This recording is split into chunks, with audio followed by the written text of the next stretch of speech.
Ćao svima, nadam se da ste mi svi dobro i da uživate u novim videima. U ovom videu govorit ću o budućnosti, kako radimo futur u hrvatskom jeziku i to ću vam govoriti naravno kao uvijek kroz primjere.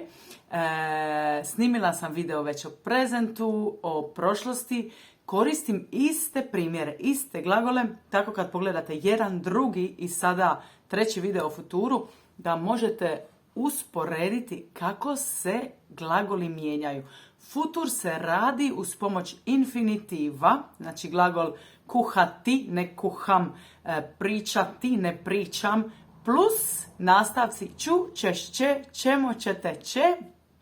Pa idemo vidjeti, dakle, u futuru tekst. Moj dan, recimo, sutra. Probudit ću se oko 7 sati, radni dan. Skuhat ću kavu, popit ću kavu i pojest ću doručak.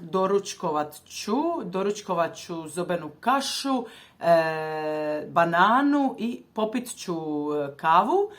Neću pogledati mobitel, negativno, neću pogledati mobitel, rastegnut ću se, počet ću raditi oko 9 sati, imat ću pauzu za ručak oko podne, nakon posla ću ići ću u teretanu, ali nakon posla ću ići u teretanu, kuhat ću ručak, večeru, poslije i čitat ću knjigu ili poslije ću čitati.